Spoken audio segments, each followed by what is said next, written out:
Is Mr. Sudhakar Desai. He's CEO at Emami Agrotech. Mr. Desai, hi, welcome to you. Well, monsoon can be a bit of a concern, but an important crop when it comes to edible oils clearly is going to be soybean. Not so much of sun because we don't sow that much. But how are you looking at the monsoon as it stands right now and also the sowing, which is just about started? Okay, thank you, Manisha ji. I think Indian monsoon is covered well enough. There could be a delayed monsoon like we have seen in the last 3 years.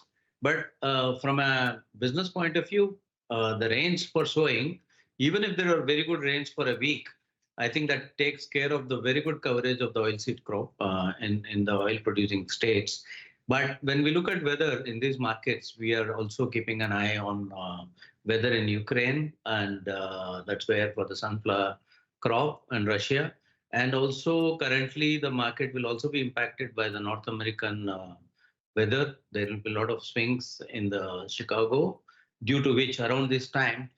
But right now there is an optimism that even soybean crop in US will also be good. But third most important point of view on the weather front is basically the palm production has been tight for a while. Whether by September, October, whether it will have sufficient weather for good weather for the production increase that is much awaited.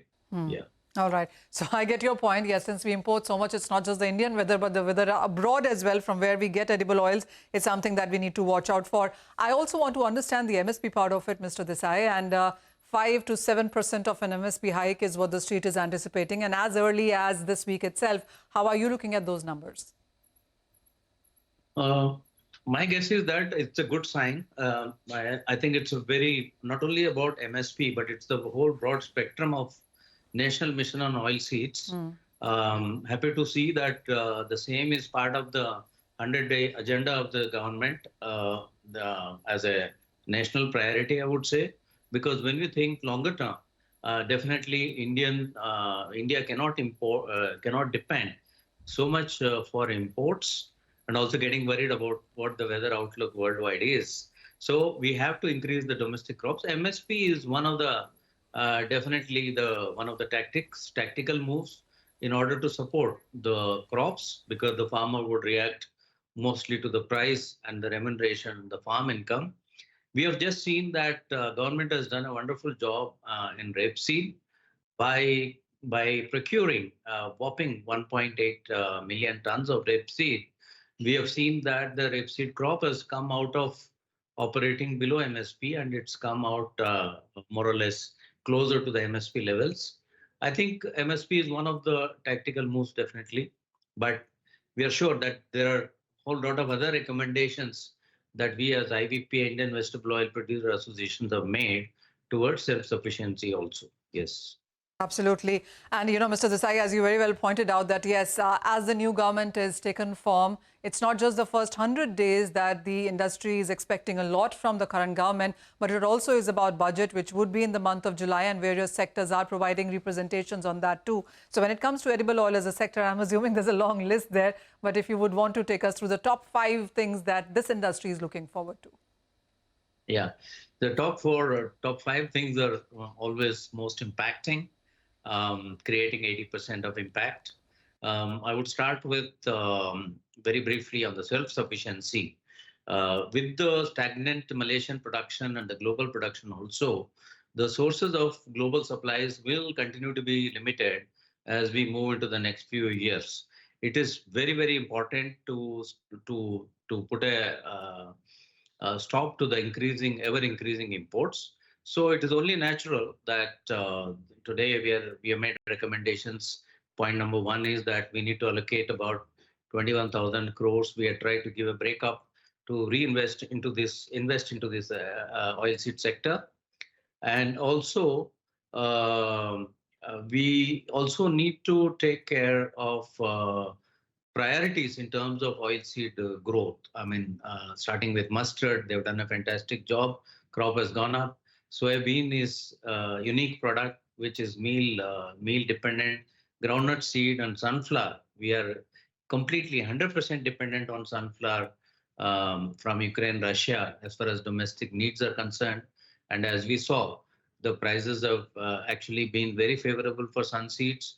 So in order of priority of our import dependency reduction program, we need to definitely focus on oil palm and mustard and groundnut and also sunflower. So there is also an incentive that the government can provide for shifting some acreage, because when you want farmers to grow strategically oil seeds, so they also need a incentive for doing that. Okay. Second thing we have raised is about the duty differential, which I think you're also aware. We've been raising it at various forums. Yes. The differential under FTAs has been reduced to 8.25. That and whereas exporting palm oil countries have given about 8 to 9% of incentive for exports. To correct this anomaly, we've been asking that the differential be widened. Okay. I don't know whether it will happen by increasing refined oil duties or by removal of AIDC. We recommend, in case we don't want consumer inflation at this juncture, refined products into the country have something called AIDC that has been exempt. That is about 5.5%. It has been exempt. Right. But whereas on the crude oils, there is AIDC, Agri-Infra says, while the crude palm oil duty is zero, AIDC is being imposed only on crude, but not on refined. Okay. So our recommendation was, without causing any consumer inflation, AIDC in crude palm oil also can be removed, reinstating the differential of 15%. This is our second most important demand. Yes, please. Yes, and I'm assuming, and I'm assuming futures trade, DBT are going to be some of the other demands that the industry could be putting on. I mean, one thing we've seen is, Mr. Desai, that there's been so much movement in the prices of many of these edible oil, but there's no place to hedge it within India. That's a very, very important, because hedging is required for everybody, for the distributor, for the captive, big commercial producers of food products. It's also required for the farmers through commission agents. It's also required for the dealers and distributions. There are about estimated huge millions of retail outlets. But whereas the dealers and stockists, they also sometimes get caught because of not having a proper risk management tool. In fact, even for the self-sufficiency program under National Mission on Oilseeds, risk management of the crops and farm realization is very, very important. I'm happy that as IVPA, we've been recommending a very structured, dynamic duty slab system, which is keeping in view the international prices and the MSP and the MRP. How do you auto-trigger a decision to actually move very easily between farmers and consumers by adjusting the duty structure accordingly? I'm very happy to state that CACP and also Niti Aayog have taken note of these recommendations, and they also made it as one of the policy guidelines to be worked more upon in order to introduce this dynamic duty slab.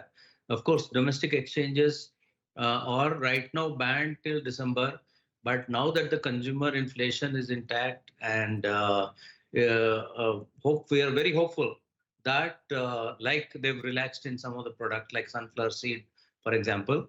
I think in mustard, soybeans, and also in soy refined oil, which used to be largely traded products in the exchange, I think risk management be brought back into the sector.